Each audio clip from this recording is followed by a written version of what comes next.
During a crisp sunset hike on October 18, 2022, along the seldom-traveled Sycamore Ridge loop outside Flagstaff, Arizona, I set out alone with a new GPS watch to record elevation gains.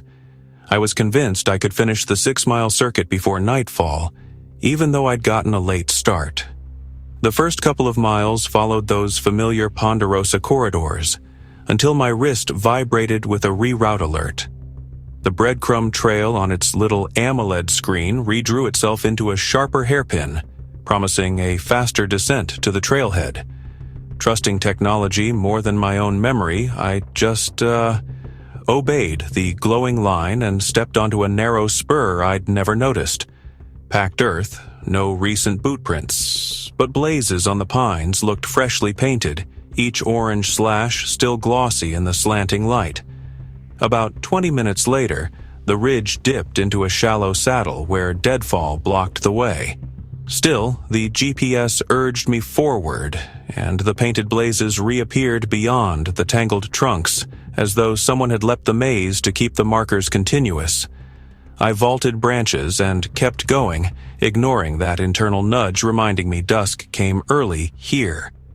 But when a second vibration marked mile 3, the watch displayed a pace anomaly. My average speed had doubled, but there was no spike in heart rate, which suggested the trail itself had shortened underfoot. I took a photo of the absurd metric, but when the camera app opened the preview frame, the background behind me showed full dark forest, while actual light still leaked amber. I just chalked it up to lens exposure. But, man, a chill threaded my spine. Continuing, I noticed every blaze ahead had shifted hue from orange to a dull arterial red, and tree trunks wore faint vertical scratches like something tall had scraped bark in restless passes. The forest grew utterly still. No wind, no cicadas, just the hush of pine needles flexing beneath my boots. Another mile, another reroute buzz. Now the breadcrumb path corkscrewed back onto itself, overlapping in red spiral segments I knew the device shouldn't even render. My phone had lost signal, but the watch pulsed coordinates beneath the map. Same numbers repeating every few seconds, as if I occupied all points of a grid at once. The sky drained to indigo. I flicked on my headlamp. Its beam caught a reflective rectangle nailed to a sapling. A metal trail tag stamped emergency shelter, 0.2 miles. Relief washed through me until I realized the arrow pointed upslope into thicker timber, unlisted on USFS maps, yet the watch map brightened that route in confident green. So, yeah, I followed. The incline steepened, switchbacks cut at odd angles, and the ground turned spongy. Pine needles layered atop something softer, clumps giving slightly like drying clay. My lamp swept downward. Embedded in the soil were shoe prints frozen into ridges, all pointing backward, heels oriented uphill, as if dozens of hikers had retreated this way. Deeper in, broken smartphone screens littered the path, black mirrors flashing spiderweb cracks. Each display faintly glowed a map identical to mine, the breadcrumb arrow twirling in place. The shelter eventually emerged in the beam, a one-room Forest Service cabin, tin roof rusted, half-door hanging from one hinge. Above the lintel shone a silver survey disc, but instead of latitude-longitude it bore my name, date of birth, and the timestamp, 1852. The current minute. I should have fled, yet compulsion pressed my feet over the threshold. Inside, a single cot lay centered, sheets crisp, watch charger cable coiled atop the pillow. The rear wall held a bulletin board pinned with Polaroids. I raised my lamp to study them, heart drumming. Each photo captured a lone hiker on this same cot, though faces were blurred by motion or double exposure, and tucked beside every Polaroid hung a dirty wristwatch identical to mine, the screens locked on the same looping coordinates. The photograph on top of the stack showed me entering the cabin, headlamp glare obscuring my eyes. Impossible, because I'd just arrived, and the timestamp read 1 minute ahead. I backed toward the door, but outside the forest had rearranged.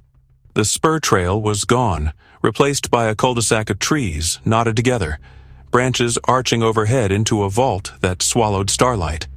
The watch buzzed, battery critical, despite a full charge an hour earlier. The screen displayed only one word, pulsing red. Sleep. I tore it off, tossed it. The cabin's charger cable slithered from the cot like a tongue of rope, socket prongs sparking. Then the hush shattered. Branches above creaked as unseen weight shifted around the clearing's perimeter. Silhouettes of tall, lean figures emerged between trunks, eyes reflecting headlamp beams like wet quartz. They stayed just beyond direct light, but synchronized gasps hissed whenever I moved, as though sharing a single echoed breath. Panicked, I snapped the largest downed branch I could lift and swung the lamp beam in a full circle, but the figures dissolved into trunk shadow. I sprinted into the brush opposite the non-existent trail, thorns tearing my sleeves, lamp bouncing, and within yards stumbled onto my own footprints from earlier, heel grooves familiar, leading in a circle toward the cabin glow behind me. The forest funneled every escape tangent back to that clearing, like topography folded around it. My chest burned. The moon rose higher, yet the forest retained pre-dawn gloom. Finally, I followed a dry creek bed downhill, reasoning water would meet the main loop, and after long minutes, the smell of exhaust and road dust hinted at salvation. I burst through bracken onto the original Sycamore Ridge path at the exact overlook where I'd first felt the watch vibrate. Stars had shifted. My phone read 2:14 a.m., though the hike should have ended 5 hours earlier. I limp ran to the trailhead lot, where my car alone waited, keys on the hood, though my last memory placed them in my hip pouch. At home, as dawn limped over the desert, I found the discarded watch lying on the passenger seat, screen blank but warm. The GPX file automatically synced to my computer rendered a single, spiraling knot.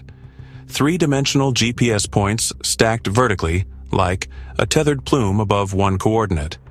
Google Earth labeled that coordinate emergency shelter, decommissioned 1991 after a fatal landslide. Satellite view showed only bare dirt. Every subsequent hike, my phone's compass sometimes jitters, arrow twisting toward those same numbers, and an airdrop request appears from emergency shelter welcome back. Accept shows nothing, just a breadcrumb trail redrawing itself into a tighter spiral, so I keep hiking in daylight only, far from Flagstaff pines, listening for the faint vibration of a device eager to reroute me onto a trail that promises a shorter descent, but only ever digs deeper, threading the woods into a noose lined with glossy red blazes ready to remember my name.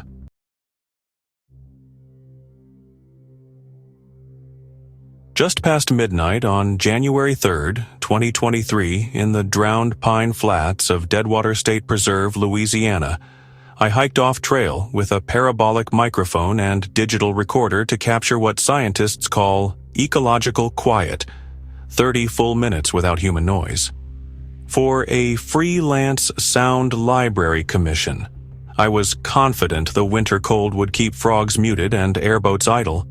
Yet the deeper I waded along the knee-high boardwalk, the more the swamp felt like a gutted cathedral whose congregation had fled mid-psalm because no owls hooted, no water sighed against cypress knees, and even my footfalls landed without echo, as though the bog had prepaid its allotment of sound and now collected debt.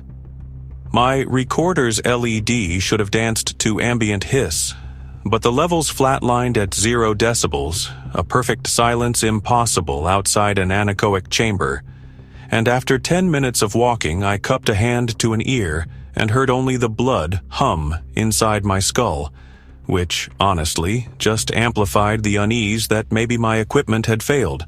So I clapped, hard, and watched the waveform stay blank, Yet across the slope, something responded not with noise, but movement. Tufts of Spanish moss bobbed in sequence like heads turning. I whispered a test phrase. Still nothing registered, though my throat vibrated. Deciding to abort, I turned back and saw the boardwalk behind me submerged beneath ink-black water that reflected stars I couldn't see overhead, as if the sky had sunk. GPS on my phone rotated wildly before fixing on coordinates that spelled 00.0000 latitude, 00.0000 longitude, then crashed into static. A chill crawled when I noticed the parabolic dish no longer mirrored starlight, but instead displayed faint text scrolling along its inner curve. "We heard you. Now we answer." Instantly, the recorder screen pulsed with waveform spikes, though my ears detected nothing, and the time code rewound itself, 30 seconds. Playing back my earlier clap slowed to syrup, each reverberation unraveling like a rope under tension.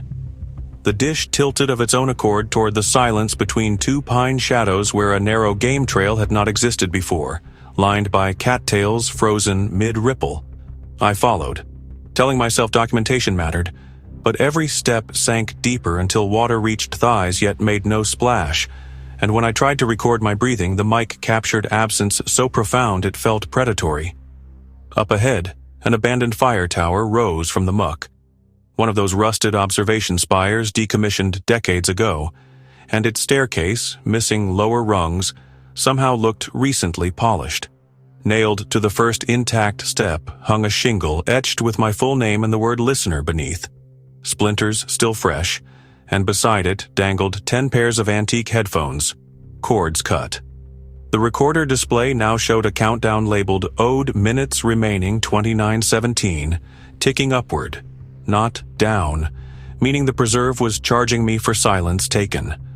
I climbed, metal bone cold, each footfall roaring inside my body yet producing zero external feedback, and halfway up the dish speaker cone vibrated, issuing a voice that sounded like my own, pitched lower, thanking me for returning the quiet, but reminding I must leave something equal in value. At the cab's entrance, the door swung inward under windless sky, revealing rows of shoeboxes stacked floor to ceiling, each box labeled with a date and geographic coordinate, and from within every box leaked a faint hiss that together created a chorus of missing noises.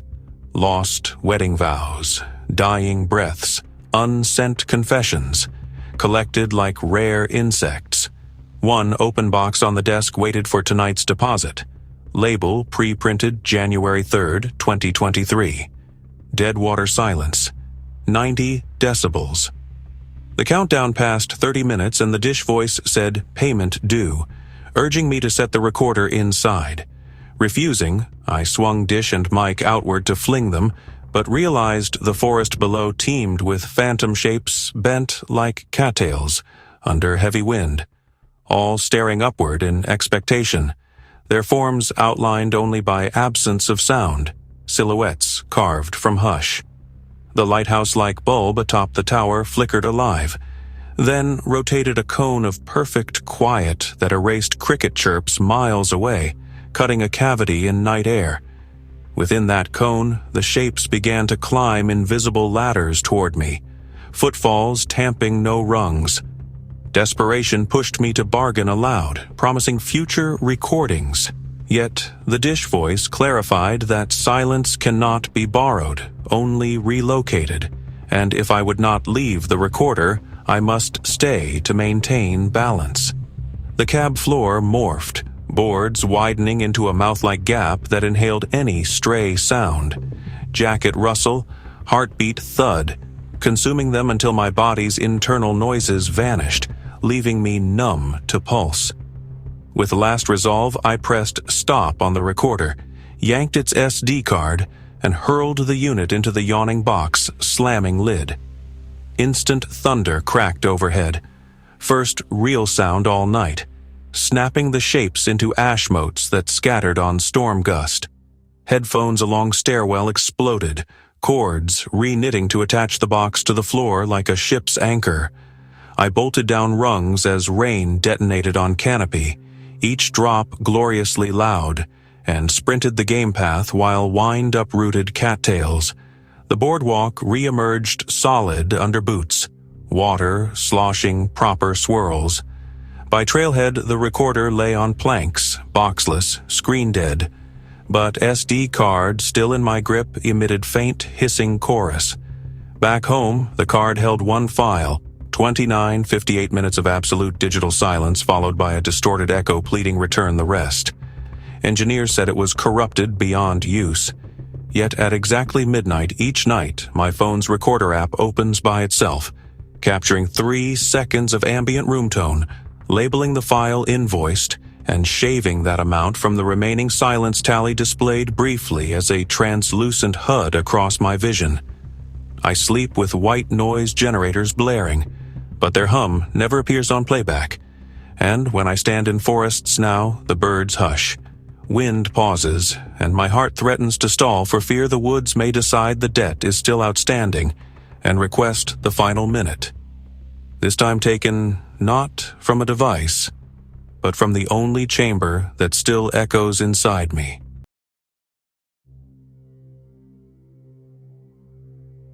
On the rain-soaked evening of September 9th, 2024, in the deep spruce backcountry of Washington's Olympic Peninsula, I volunteered for the Park Service's Citizen Dendrochronology project. An overnight hike meant only to core a few ancient trees for climate data, because collecting ring samples sounded peaceful compared with scrolling doom feeds at home. Yet within an hour of leaving the trailhead, I felt the canopy tilt like a misaligned ceiling fan. And by dawn, the woods had tallied my presence in a ledger older than any core I drilled. The lead ranger, burdened by food poisoning, had bailed last minute, so I packed the increment borer, GPS, and field book myself, confident the marked research loop would be simple. But after cresting the first moss-slick ridge, my handheld unit lost signal, its compass spinning into question marks, while a second, unfamiliar waypoint appeared named Return When Done, coordinates floating 15 miles northeast across unmapped ravines. Chalk that to glitch, I thought, until the traditional trail diamonds stapled to trunks began changing shape. Every arrow formerly pointing forward now curled into a spiral etched by something like a soldering iron, sap still bleeding from wounds. I pressed on, rationalizing vandalism, and reached Plot 7, the first target tree, a monster Sitka spruce so wide the borer bit only a few centimeters before jamming against something metallic. I yanked out the extractor tube and, instead of wood dust, found a rolled slip of copper foil, corroded but intact, each ring etched with dates starting from the current day backward into the 1700s. My name appeared at the end of the list beside September 9th, 2024, merged with a message instructing to record tonight's findings in ink, then reseal. The foil warmed my fingers despite the chilly drizzle. Unsettled, I moved toward Plot 8. Time evaporated. The forest muted every sound. No sapsucker knocks, no distant creek chatter, until my own inhalations became counterfeit. At Plot 8, the selected cedar leaned far more than survey. Photos suggested, and beneath its burl, a neat core sample already protruded as if someone had pre-drilled. I extracted it. Not cedar, but compressed parchment stained with tannin outlines of tree rings drawn by hand. Each ring annotated with human names, some scratched out. Mine appeared again deeper toward the pith. A tick crawled along the parchment's edge, shook off rain, and burrowed between annotated rings as if returning to hibernate in history. The forest path soon reconfigured into hallways of nurse logs stacked like spinal columns guiding me toward the rogue coordinates, and with each 100 meters my altimeter increased, though the slope appeared level. The borer's wooden case now weighed as if filled with gravel, yet opening it revealed only one additional tool, a bone-handled stiletto-like chisel, blade engraved with numeral 3. The project's chapter. Perhaps. Or A countdown. I pocketed it, pulse hammering. At dusk, the rain ceased without tapering. Clouds vanished as though zipped away, unveiling a sky wrong for the Pacific Northwest. Orion hung above the northern horizon and the half-moon bled rust. When I wrote the observation in the field book, ink beads froze on the page, then receded, leaving the notebook blank except for a single sentence newly printed in cedar sap brown. Each ring remembers the last cut. Night set with no twilight, and the forest began to tick, not with insects, but with a deep wood-grown cadence like heartbeats through timber. I pitched my tarp at what should have been the halfway campsite, but every stake drove into hickory-hard root, even in soft loam, locking me to one square clearing ringed by stumps that weren't there minutes earlier.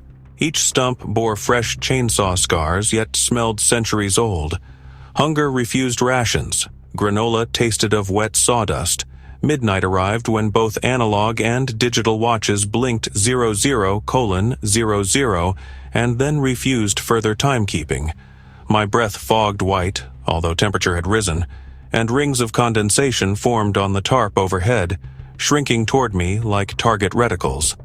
The silence undercut sanity, so I clicked the little AM radio I carry for weather bands. Static filled the clearing, followed by a voice matching my own timbre, but slower, reciting annual precipitation records backwards through time until rainfall numbers dipped negative. The rogue waypoint now pulsed on the GPS with a radius of 0, meaning I'd arrived, though still in my tarp. Shivering, I stepped beyond camp and found a new spruce thicker than any before, its bark smooth, almost young, yet limbs towered 70 meters. Someone, or something, had hammered a brass plaque at chest height reading "Sample Return Log." Beneath hung dozens of increment borer cores, each slid neatly into grooves like keys on a ring. Most specimens were wood, but several were bone cylinders spiraled by growth lines. My copper list foils protruded from some. One slot lay empty, sized exactly for the jammed core I'd extracted. I slid it in. The tree exhaled a resinous sigh audible through moss. Immediately sap leaked, tracing a fresh ring around the trunk that glowed faint amber. The forest ticking ceased, replaced by overlapping whispers, like pages turning. My field book yanked itself from my pack, pages riffling until the blank leaf filled with a cross-section sketch of the spruce. New ring labeled with tonight's date and coordinates, followed by my initials not yet written but appearing stroke by stroke. The bone-handled chisel grew hot in my pocket. Drawing it revealed numeral 3, now flaking to reveal a 2 underneath. Countdown accelerating. An urge overtook me, core again for future data. So I pressed blade to bark, yet stopped as a tremor traveled through the valley. Toppling deed, snags in dominoes. Underfoot, roots pulsed like cables pumping marrow. I realized each cut added my chronology permanently, trading unknown dues. Refusing to carve, I snapped the chisel across a stone. Shards spattered green luminescence and sank into soil. Whispering halted. The plaque tarnished in seconds, cores darkening, lines of names smearing into illegible resin. The sky healed to proper constellations, moon silvered. My devices rebooted. Watches showed 5:47 a.m., nearly dawn, though I'd felt no hours pass. Trails realigned. Orange diamonds led directly toward the official path. Spiral scars gone. I hiked at a sprint, refusing pause, and burst from treeline into ranger parking by first pink light. In truck cab, I found the increment borer case empty but for one intact bone-handled chisel now marked with numeral 1, blade stained with amber. I hurled it into a ravine, yet each morning the case appears near my porch. Blade counting down the same way, numeral resetting after I discard it, urging one more ring. I live far from pines now, but in quiet moments I swear I hear wood swelling, timing my breaths, waiting for the final cut that will pin my name in cellulose and replace heartbeat with annual ticking long after flesh composts. Because the ledger of the woods never shortens, only loops tighter, and each visitor brings fresh circumference for the tree that owns every silent night in Deadwater's name.